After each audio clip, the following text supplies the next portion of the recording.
I'm Mark Harrison, and welcome to Series 2 of the Big Change podcast brought to you by Callisto Grant.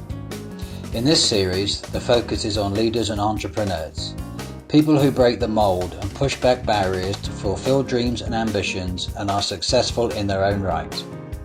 We explore the change catalysts and how to maintain passion, focus and dedication over a long period of time. In a way, I don't like to give orders, but leadership has many forms, of course. I'm delighted to welcome as my guest today on the Big Change podcast, Katerina Kukrechtova, co-founder of not one, but two successful businesses, namely Jobspin and the Brno Daily.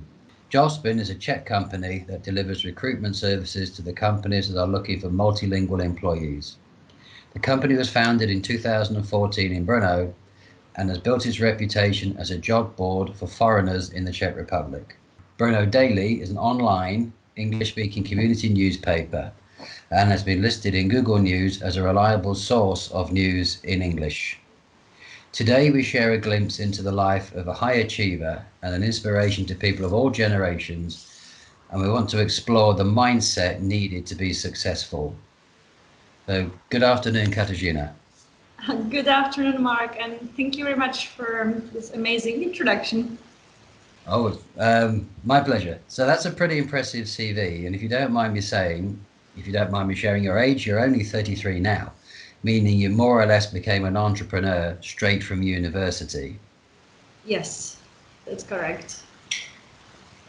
And you said before when we spoke prior to going on air that your favorite early work experience came after studying international relations at Masaryk University, leading to an internship at the Czech Mission to International Organizations in Vienna. It was here you discovered you didn't want to be anywhere near politics. At what point did you opt for business then, and what made you realize you perhaps couldn't or wouldn't be an employee? When I was younger, I decided to study international relations. I was always interested in politics.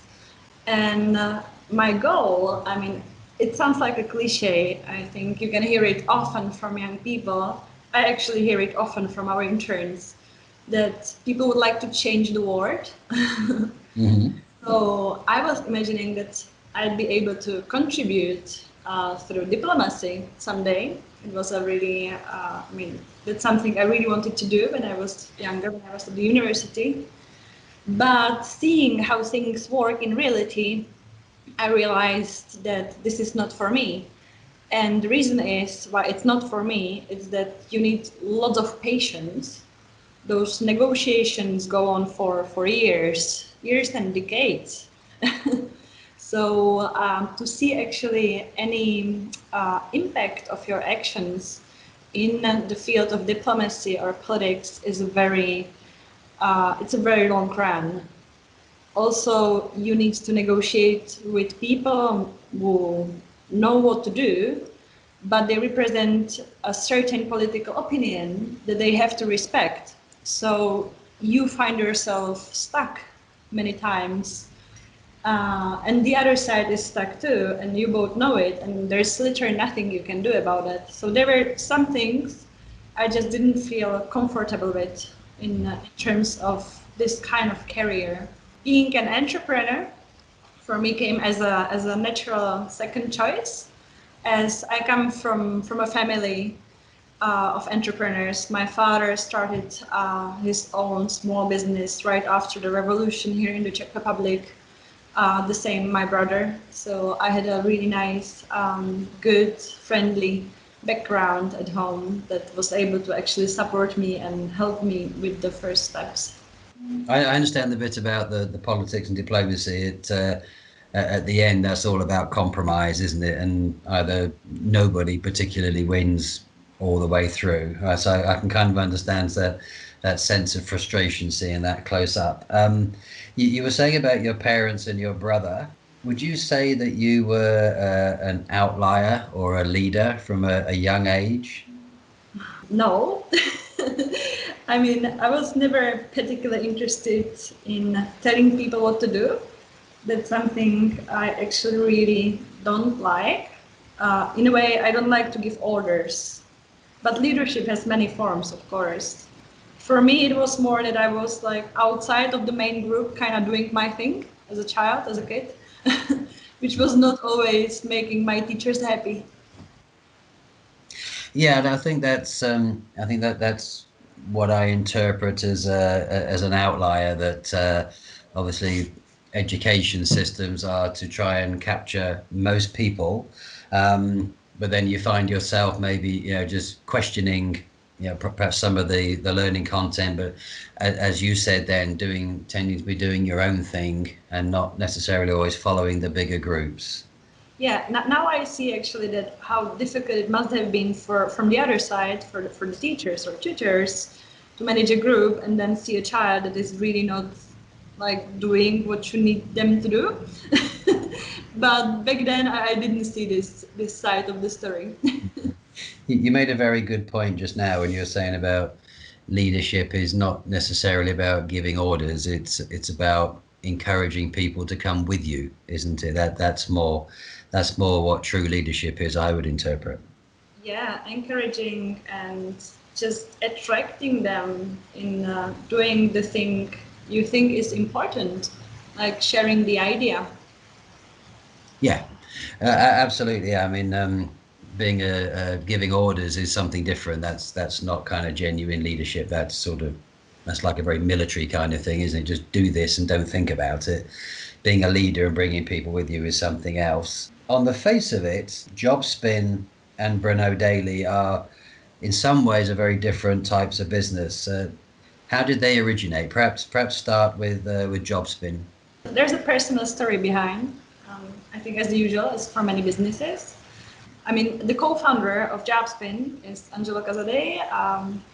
He's from Italy, and we are also partners in life. And back then, he came to the Czech Republic to live with me.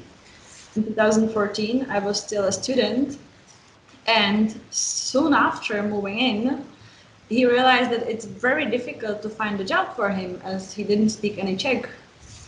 So that's how the idea originated. It was just solving our personal problem and solving at the same time problem of most likely many other people. So that's why we set up a job board where people can find jobs that do not require the knowledge of the Czech language. Actually, to be more specific, there have been already other job boards like jobs.cz or prace.cz, which are huge. The difference between them and Jobspin is that often, as it's been fashionable now for a while, to give to various job positions English titles.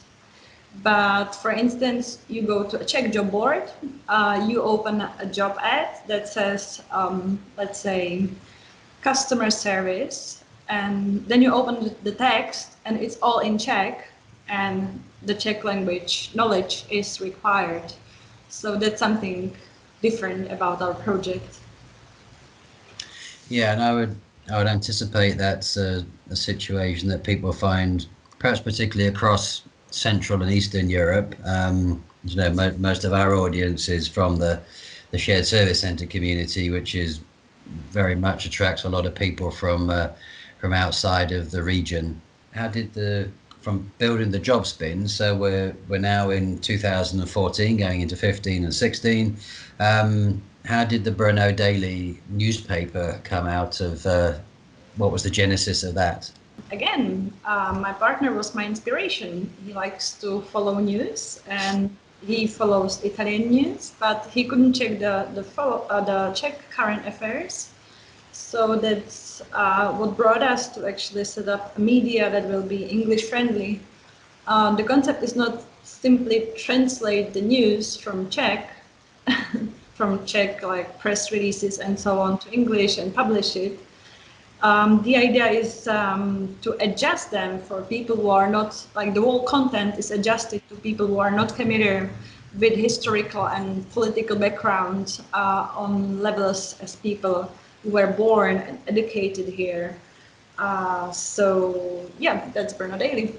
I have to say, Speaking as an expat myself, it's been a great source of help and inspiration, especially in the last 6 months with all the various corona regulations and where we can go, where we can't go, when we must mask, where not, and so on. So it's been incredibly useful for in that element as well as other things as well. I'm very sorry to interrupt. Mhm. Can I just take this very short moment and thank to our staff, the writers, namely Jack Stevens, who has been an amazing asset during these Corona times, and he worked really hard to proofread everything, fact check, make it understandable from Czech to English.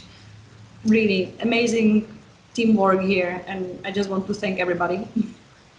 No, I think it's a very Sorry for appropriate stealing moment to do time that. for this, but I'm very happy that I could use some channel to say thanks publicly. No problem at all. I'm very happy that you did. And Jack and, as you said, many other people that helped to contribute to this. And this is the point I'll get on to now. If we go back to the beginning of both organizations, and I'm speaking from personal experience, businesses don't just happen. It takes an awful lot of legwork to, one, to let people know you're doing what you're doing. And then to get your first clients and then more and so on. How was it way back in the beginning? Can you recall like anxious moments, working long hours, worrying about the bills, all that kind of thing? Well, this is still happening.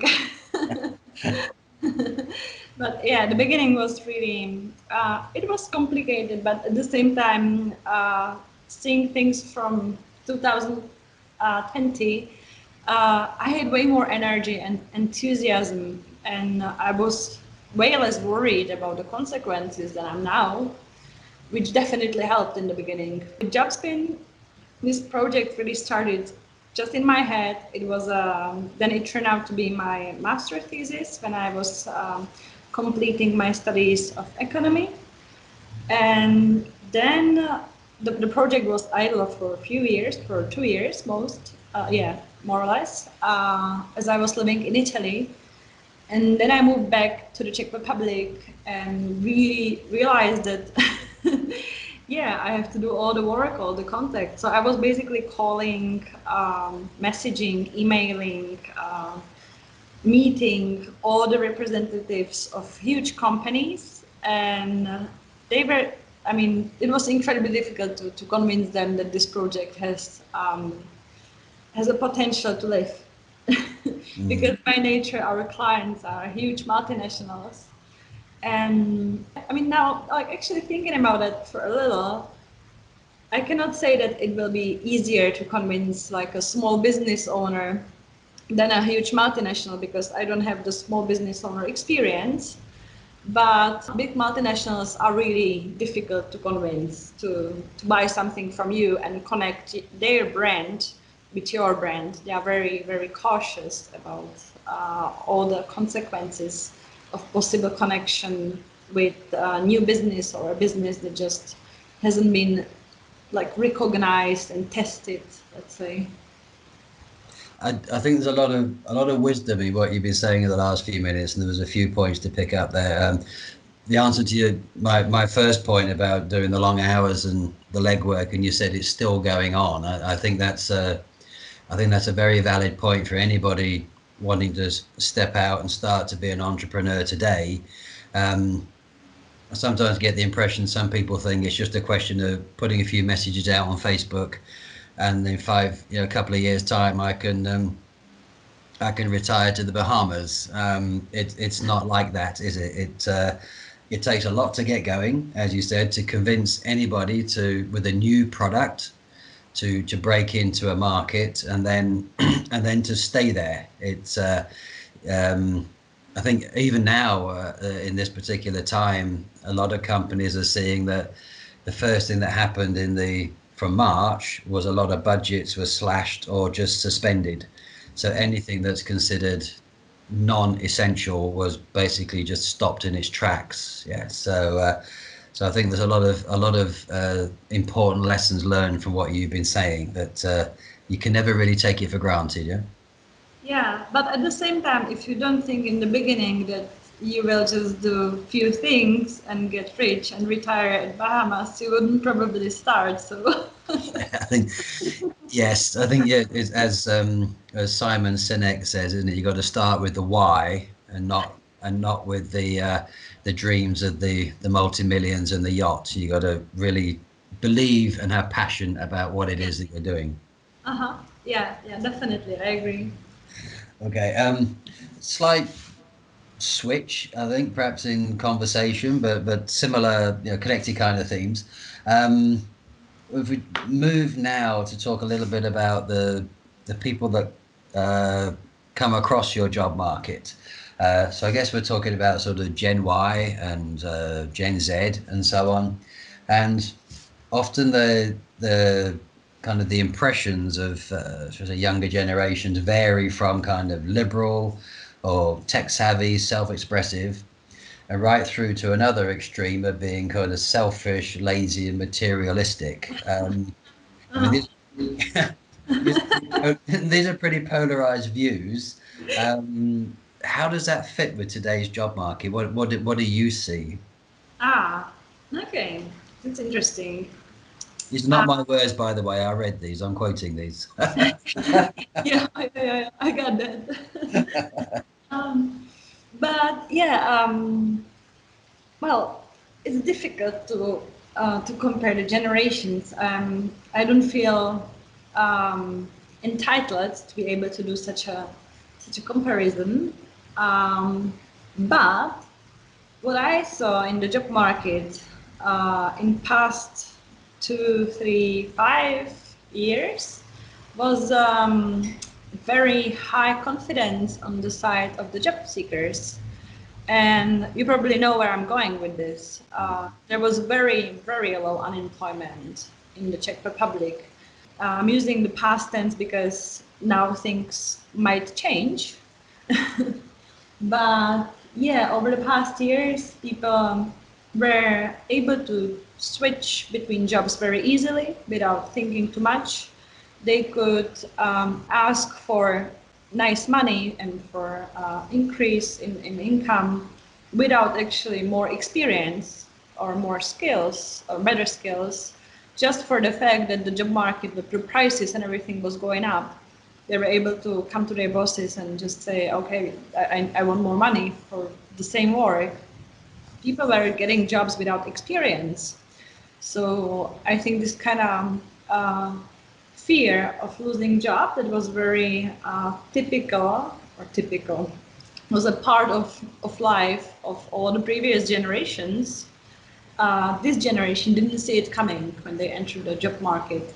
So that might be the reason why older generations or previous generations representatives might have felt that the younger people are arrogant or one of those things you've just listed. Mhm. It was kind of distortion, I think, in the market, demand and supply. And it will be very interesting to see what will happen in the future days in the Czech Republic and in Europe, as the market is very connected, also the job market. If people will get more humble and will appreciate the fact that they have a job, or you know, we'll see. Yeah, I think one of the many things that will come out of the experiences of 2020 and 2021 is that um, many people experience things they've not experienced before. And as you said, I think it will make everybody realize not to take things for granted, really, sort of jobs and the security. And as you said, 100% employment in Czech Republic and neighboring countries, that's probably going to change in the short future. So yeah, that does bring about a degree of humility and not to take things for granted. Mhm. So we've covered a lot of ground in the last 20 minutes or so, and I'd like to perhaps finish with one final question, which is really what lessons from your personal experience would you share with the people working today or people that are, you know, undergrads that are about to graduate sometime soon and are about to enter the workspace? Uh, yeah, I mean, as you just said, not take things for granted. That would be my advice, because in life, I mean, I'm 33, but I've seen many changes in my life. It's been very dynamic life. So yeah, I mean, in my view, there's really no security in your life, but the relations with people you have around yourself, that's something you can really rely on, even if everything else changes. And then optimism. I think it's not the thing you are born with, really, only at least. You also need to work on it. You have to stay positive and optimistic, even if things get really complicated and difficult and bad and sad. It happens. So keeping optimism as an effort, I would see that also in this way. I think that's a very upbeat place to finish, to remain optimistic and to continue to believe in yourself. Yeah. Yeah, yeah. And yeah, projects you do and everything. I mean, or at least believe in a way that you will find an alternative if everything goes wrong. There's always a solution. There's always a solution.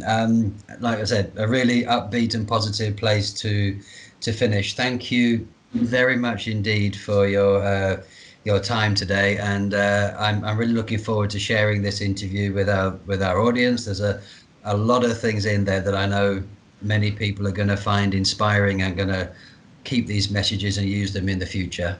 So thank you very much.